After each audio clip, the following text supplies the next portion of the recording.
আর আমরা যখন ছাড়া পাবো তারপর আমরা আপনাকে দেখে নেব। এই তো তোমার সামনে দাঁড়িয়ে আছি ভাইটি, মন ভরে দেখে নাও। শুধু তোমার দাদা ভাইয়ের নির্দোষ প্রমাণ করা দিবা স্বপ্নটি দেখো না, কারণ কাল তেজ বসু মল্লিককে দোষী প্রমাণ করে শাস্তি দেওয়ার দায়িত্বটা আমি নেব। ওই ম্যাডাম কেন, পৃথিবীর সেরা উকিল চলে এলো, কিচ্ছু করতে পারবে না। এই শুনুন, কি বলেন আপনি? কাল সকালটা একবার হতে দিন, তারপর দেখবেন কে কি করতে পারে। তোমাকে এখানে থাকতে হবে না, তুমি বাড়ি যাও প্লিজ। না জামাইবাবু, আর তো কয়েক ঘন্টা, তারপর তো ভোর হলে আমি। ভোর হলেই আপনার জামাইবাবু যাবে সংশোধনাগারে। তেজ বসু মল্লিকের তেজের বেলুন চুপসে যাবে একেবারে।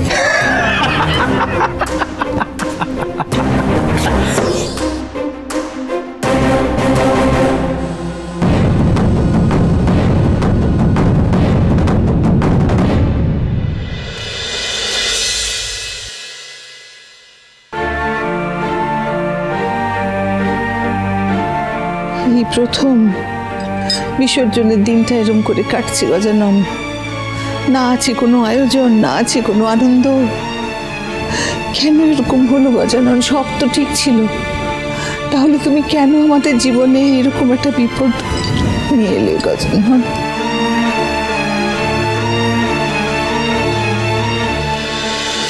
খেয়ে নাও সোনা, এরকম করতে নেই বাবা, একটু খেয়ে নাও।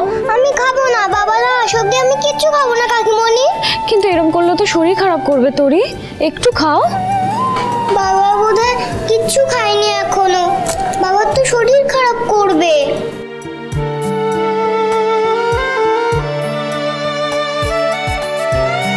আচ্ছা বড় ঠাম্মি, মাম্মাম তো বলেছিল যে বাবাকে নিয়ে আসবে। আচ্ছা বাবা কি আর কখনো আসবে না?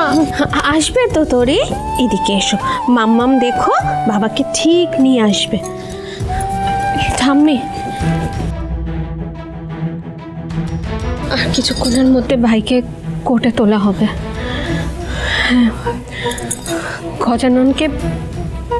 গজাননকে রক্ষা করতেই হবে আমার ভাইকে, আর সেটা যদি উনি না করেন তাহলে না এই বাড়িতে না আমাদের ফ্যাক্টরিতে কোনোদিনও গজাননের পুজো হবে না। মা আমি খাবো না, আমাকে বাবার কাছে নিয়ে চল না প্লিজ, আর নয়তো আমি কিচ্ছু খাবো না। চলো না।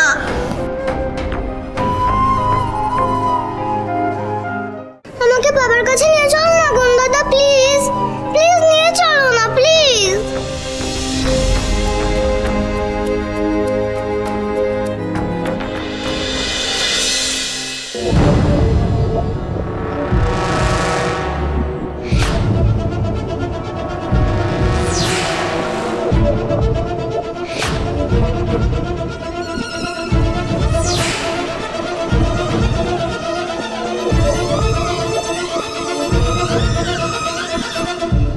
সুধা, দিলীপ বাবু কিন্তু এখানে আলাদা করে আবার পুলিশ পোস্টিং বসিয়েছে। এদের নজর পেরিয়ে কাজটা করাটা কিন্তু ডিফিকাল্ট হবে। আপনি চিন্তা করবেন না আশুতোষ বাবু,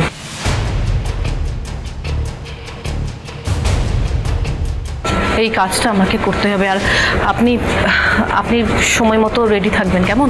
না সে তো আমি থাকবোই, কিন্তু প্ল্যানটা হবে সাকসেসফুল তোমার কি মনে হয়?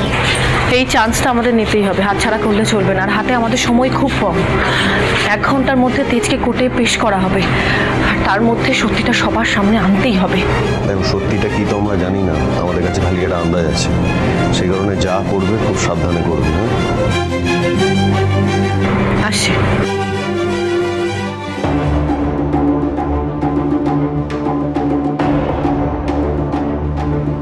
হ্যালো। হ্যাঁ সরি ম্যাডাম, আমি সকালে অ্যাকচুয়ালি ঘুম চোখেছিলাম, ওই জন্য ফোনটা কেটে দিয়েছিলাম। এখনো পড়ে পড়ে ঘুমোচ্ছ তুমি? কাল রাতের নেশাটা কাটেনি নাকি এখনো? আর কিছুক্ষণ বাদে যে তোমার কোর্টে আসতে হবে সে কথাটা তোমার মনে আছে কি না? আরে শোনো, তোমার দিদিকে সবটা ভালোভাবে বুঝিয়ে দিয়েছো তো একদম ক্লিয়ারলি? ম্যাডাম আপনি কোনো রকম চিন্তা করবেন না, আমি সব বুঝিয়ে দিয়েছি। আমি যা যা বলেছি ও সেটাই বলবে। Be very very careful. আর যেন সবার সামনে কোনোভাবেই সত্যিটা সামনে না আসে। কোর্টের রায়ে তেজ বসু মল্লিকের শাস্তি আজ হতেই হবে, অ্যাট এনি ড্যাম কস্ট। হ্যাঁ ম্যাডাম, আপনি কোনো চিন্তা করবেন না। ওকে আমি যা শেখাবো ও তাই বলবে, ও কাজ হয়ে যাবে, আপনি কোনো চিন্তা করবেন না। স্যার বলছি আমি এক্ষুনি আসছি, হ্যাঁ একটু খেয়াল রাখবেন। তুমি অন্য কারোর সাথে কথা না বলে আগে আনসার মি, আমার সাথে কথা বলো আগে।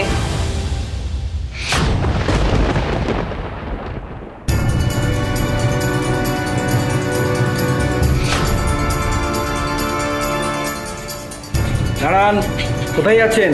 ভেতরে যাওয়া যাবে না। দাদা আসলে আমি ভেতরে একটা সার্ভে করতে এসেছি, ওই 5 মিনিটের মতো লাগবে, তারপর চলে যাব। না, আমাদের কাছে অর্ডার আছে, বাইরের লোককে ভেতরে ঢুকতে দেওয়া যাবে না। আমি তো ভেতরে যাব না দাদা, গেটের বাইরে থেকে কটা প্রশ্ন করে আমি চলে যাব, আমার 5 মিনিটও লাগবে না। আহ, বললাম তো না, আমাদের পারমিশন নেই। দাদা এই গরিব ছেলেটার পেটে এভাবে লাথি মারবেন না দাদা। দেখুন আমার পার ডে পেমেন্ট, আজকে টার্গেটটা না করতে পারলে আমার টাকাটা কেটে দেবে দাদা। এইভাবে টাকা যদি আমি না রোজগার করি তাহলে কি করে চলবে বলুন? বাবার ওষুধ কিনতে হয়, পার ডে চেক আপ, এরপর তো বিয়েটাও ভেঙে যাবে, আমাদের সর্বনাশ হয়ে যাবে দাদা। আরে আরে কাঁদছেন কেন? শান্ত হন। দাদা আমি আর পারি না এই দখল নিতে, সে সকাল থেকে বেরোয়, রোদ ঝড় বৃষ্টি সব কিছুতে কাজ করতে হয়, আর সবাই তো আর সার্ভে করতেও দেয় না, আর পেরে উঠছে না। আমার মাথাটাও না কেমন ঘুরছে। এটা শরীর খারাপ হলো নাকি?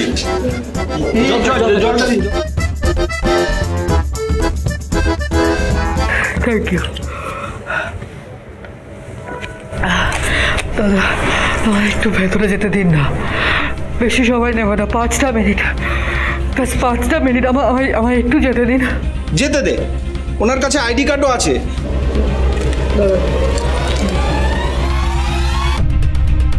কিন্তু সার্ভে করে চলে যাবেন, কয়েকটা প্রশ্ন করবে।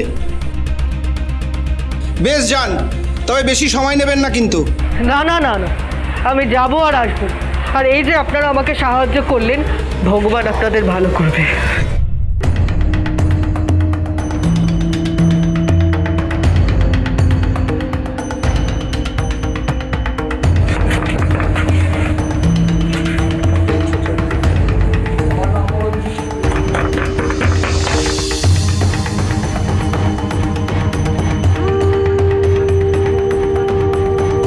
ভেতর থেকে শাক বাজার আওয়াজ আসছে, তার মানে লোকজন আছে, তাও খুলছে না কেন?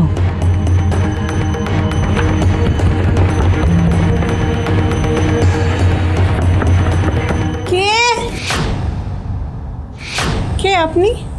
নমস্কার, আসলে আমি একটা সার্ভে করতে এসেছি।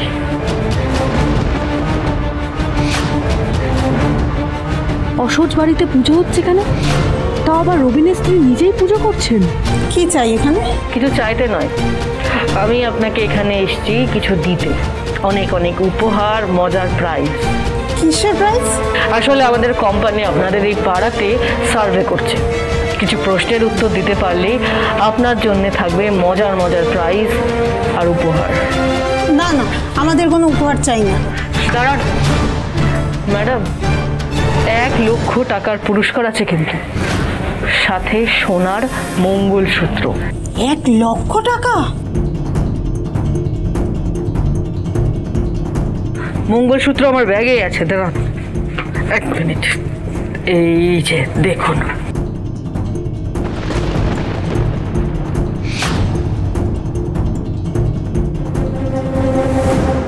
আচ্ছা 1 মিনিট, হ্যাঁ আমি আসছি।